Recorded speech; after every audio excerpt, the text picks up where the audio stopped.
So one of the things that people, I guess, feel discouraged or in some way, I think this is, somewhat, I don't know what to say, I was going to say irrational, but that it's so complicated to switch. I hear people say, well, I have someone on oral meds and I've got the dose right, and now you're telling me I should switch to a long-acting, and I don't know exactly how to do that. Is that a concern? Or? It's not a concern that I think is real. I mean, I remember all these tables about converting from 10 milligrams a day of flufenazine to whatever it was, and I found that complicated, and I found it easier just to, have a target dose that you think might work, sort of an analogous target dose, and just go for it. So I don't think it's that complicated. Yeah, and I think what you're doing is you're making an investment in a long-term treatment. So if it takes a little time, let's say to titrate or to supplement with oral medication if you have to for a couple of weeks, then you're making this effort for a reason that hopefully will be advantaging the patient over the long term. Some of the medications, it's clearly recommended that you have a cross titration. Consta was one, risperidone Consta. But frankly, I think it's a good idea for all of them. Well, now we have choices also. We have different formulations, some that require supplementation, some that don't, some have loading doses, some don't. So there are many more choices, but it's, I think people need to read the package insert, learn about a compound, and learn how to use it. We talked a little bit before about the second generation drugs, and I remember years ago hearing, after the introduction of the second generation drugs, people were saying, well, I'm not using an LAI because I don't have a second generation LAI. We just had haloperidol and flufenazine. Now we have a whole range of second generation LAIs, so that's no longer a reason not to use them. But we're still struggling with this. We talked earlier about some of the potential advantages of the second generation drugs in terms of reducing neurologic side effects, but we still have concerns about some of the metabolic side effects. So one of the questions that comes up frequently is, how do you decide which long-acting formulation to use? And my response to that is we have several now. We have risperidone, we have paliperidone, we have olanzapine, we have aripiprazole, we have intramuscular, we have subcutaneous, we have injections that can be given every 2 weeks, every 4 weeks, every 6 weeks, every 8 weeks, every 3 months. They're working on an every 6-month formulation. So there are lots of choices, and I think at the end of the day it comes down to the clinical team deciding what's the best drug for a particular patient based on past history, past response, sensitivity to side effects, what have you, and then hopefully seeing that drug's available in a long-acting formulation and working out a treatment plan. We're going to use the oral meds first, we're going to establish the right dose, and then we're going to switch.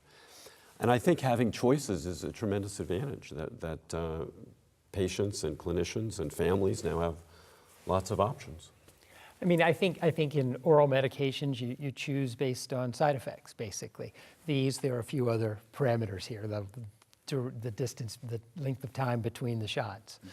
I do feel obligated to put in my pitch here for our study that compared long-acting paliperidone to long-acting Haldol, which they both worked very well. They had different side effect profiles. Predictably, Haldol had a little more on the neurologic side effects, and the newer medication had more weight gain. But they both worked very well. And that's another axis. I mean, Haldol is a lot cheaper. If you have insurance, I'd probably go for one of the newer medicines too. But it's well, why? I mean, your study showed that the difference was side effects, so it's in some ways choose your poison. It is. I mean, that was the editorial that Don Goff wrote about our study said this is the evidence even for these medicines, pick by side effect. I'm not disputing that. Well, what would be nice is to have a comparative effectiveness study for the newer medications. Between the newer medicines. Yeah.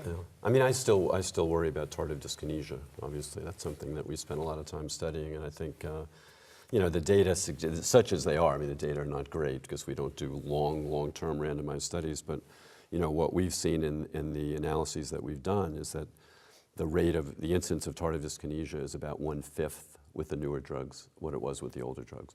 You need a big study to show that, and you need patients who are vulnerable to developing tardive dyskinesia. So, obviously there are trade-offs, but I guess I'm still in favor of the second generation drugs for that reason. Yeah. But we have the weight gain. I mean, Yeah, no, there's a trade-off, and I will say for the Haldol paliperidone study that we did, Joe McAvoy was the lead author. You know, it was a fairly long study. It was 18 months, or actually even up to 2 years. It was up to 2 years, and we didn't get much of a signal on abnormal involuntary movements. We got a signal on akathisia. But I don't think the import of this study, or what you're saying, Scott, is to advocate for first generation versus second generation, because the main difference was economic.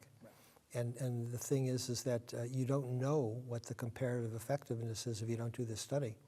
And so it would be good to know how aripiprazole, how Invega Sustainer, or is it Trevina?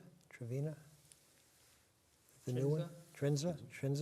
You know, how these compare.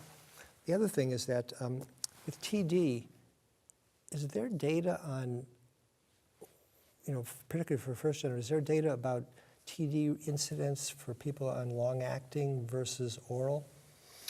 Yes, there are. I mean, that was one of the questions that people had, because initially there were some studies that suggested that maybe the incidence was higher on LAIs, but the problem there is you have the confound of non-adherence. Yeah, right.